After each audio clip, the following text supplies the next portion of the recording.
The phone rang like a siren in the quiet kitchen, shattering the morning calm where I was frosting my son Tommy's birthday cake. Chocolate with blue sprinkles, his favorite. I wiped my hands on my apron, heart light with anticipation for his 9th birthday party that afternoon. But when I answered, my mother's voice sliced through like a knife. "Laura, we're not coming. And neither should anyone else. Cancel the party." Shock froze me, the spatula slipping from my fingers to clatter on the tile floor. "What? Mom, it's Tommy's birthday. The invites went out weeks ago." Her tone was unyielding, laced with that familiar condescension. "Your sister's kids are upset. They say Tommy always gets the big celebrations, and it makes them feel less special. Becky cried last night, so no party. Make it fair." Humiliation burned my cheeks. My own mother prioritizing my sister's spoiled brats over her grandson. Fury ignited, but deeper, heartbreak for Tommy, who'd been counting down the days. His gap-toothed grin flashing in my mind. I paced the sun-dappled kitchen, the scent of vanilla hanging heavy, now cloying. Denial surged first. This couldn't be real. Mom had always favored Becky. Golden child, perfect marriage, 2 kids who could do no wrong. Me. The single mom who messed up by divorcing young, scraping by as a graphic designer. But this, banning Tommy's party because her other grandkids, didn't feel special enough? Resentment coiled in my gut, years of slights resurfacing. Holidays where Becky's family got the prime seats, gifts lavished on her kids while Tommy got hand-me-downs. Inside, fantasies brewed, screaming at her, exposing her favoritism to the family chat. But doubt whispered, was I overreacting? Maybe she meant well, twisted by Becky's manipulations. Tommy burst in then, his sneakers squeaking on the floor, eyes wide with excitement. "Mom, is the bounce house coming? And the magician?" His innocence gutted me further. "Of course, buddy," I lied, pulling him into a hug, his small body warm against mine. But as he ran off to play, obsession took root. I couldn't let this slide. Moral conflict gnawed. Revenge would make me the villain, but letting it go, that betrayed Tommy. Quiet calculation began. I texted the family group, feigning confusion. "Mom says to cancel Tommy's party.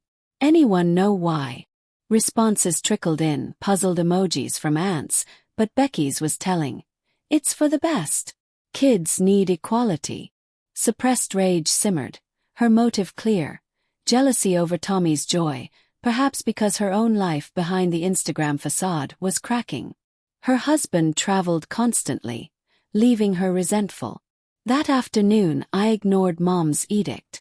The backyard transformed.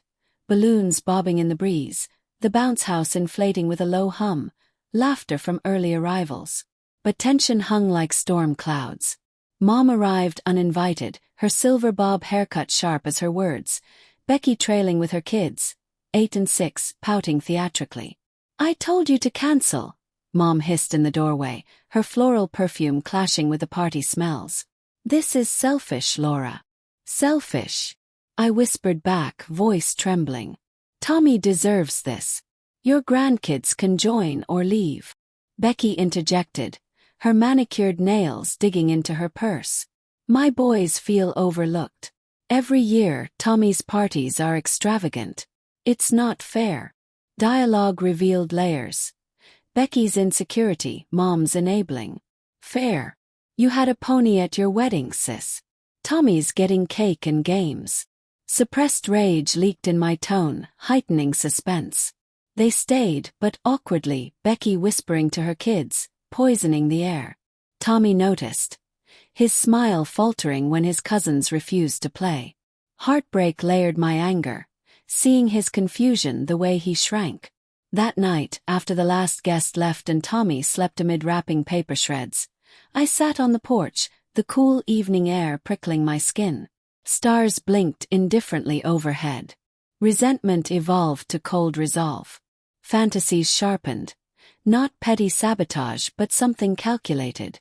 Expose the favoritism. Or worse, cut them out but make it hurt. Doubt crept. Mom was aging, lonely since Dad died. Becky struggled too. Moral grayness tugged. Was revenge worth fracturing family? But Tommy's tearful question earlier, "Why didn't Grandma hug me?" sealed it. Planning began subtly.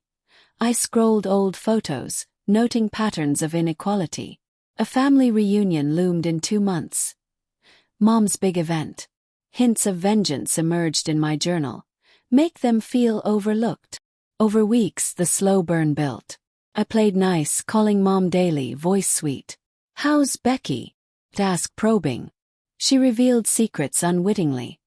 Becky's marriage teetering, her kids acting out. "They need extra love," Mom said. Manipulation. Perhaps, but authentic. Her motivation rooted in overcompensation for her own strict upbringing. My inner thoughts brutalized honesty. I envied Becky's ease, but resented how it came at my expense. Fear nagged. What if revenge backfired, alienating Tommy? One evening, over coffee at Mom's cluttered living room, knickknacks dustier than I remembered, she confided, "I just want harmony." Her hands trembled slightly, revealing vulnerability. Guilt stabbed me. "Then why ban Tommy's party?" asked gently. She sighed, avoiding my eyes.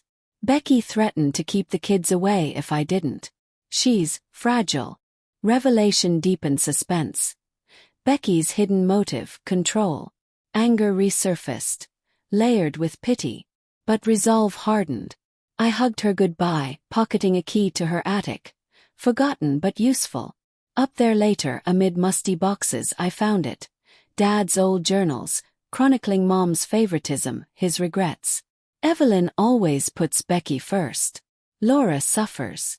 Ammunition. Subtle hints dropped. At a family dinner I casually mentioned, "Tommy's still hurt about his birthday." Becky bristled. "Get over it."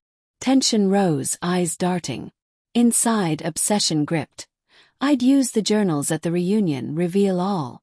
But moral conflict peaked. Destroy Mom's image?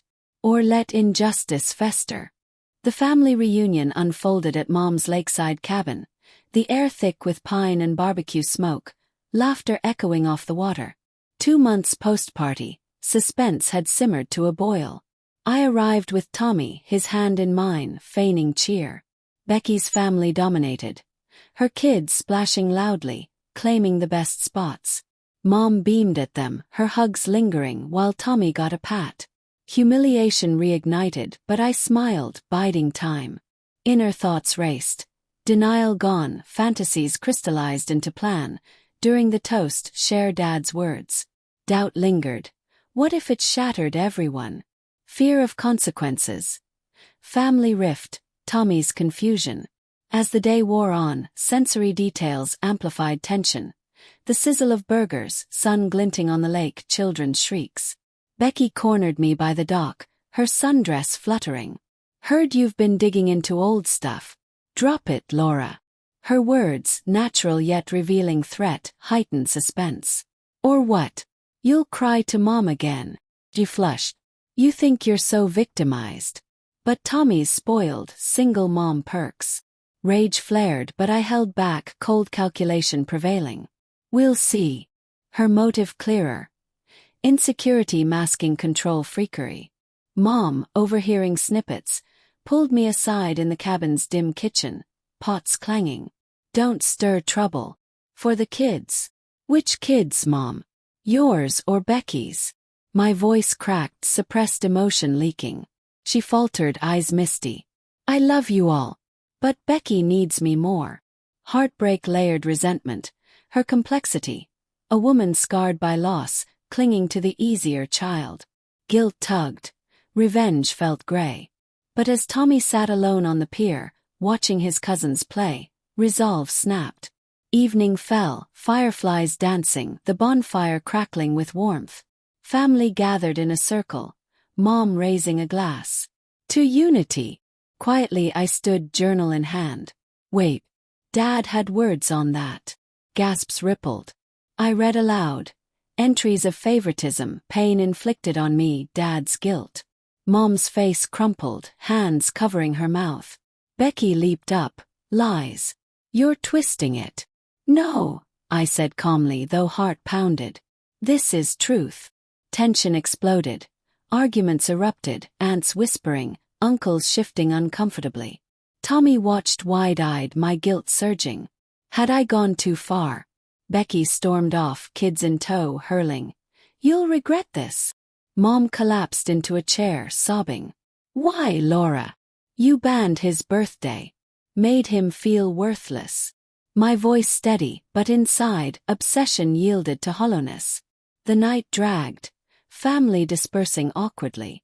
I drove home with Tommy silent beside me, rain starting to patter on the windshield. Mom, why did you read Grandpa's book? He asked softly. To make things fair, I replied, doubt crashing. Moral conflict consumed. Justified? Or destructive? Weeks later, fallout mounted. Becky cut contact, Mom called daily, voice broken. I was wrong. Forgive me. Layers emerged. Her apologies genuine, motivated by reflection. But the twist struck via a letter from Becky. You win. But know this, Mom's will. She changed it years ago, favoring you. I pushed the party ban to force her hand, make her see my needs. Dad's journals. I planted doubts in them. Shock jolted me. Hidden motive. Becky's greed manipulating Mom's guilt. The journals. Partially forged by her, twisting Dad's words. Poetic justice twisted. My revenge exposed her, but shattered illusions. Mom, learning, rewrote the will equally, but the psychological impact lingered. Family bonds frayed, trust eroded. Tommy thrived, oblivious, but I carried the gray weight. Revenge's consequence. Victory tasted like ash, cold resolve fading to quiet regret. We packed that pain, but the scars remained.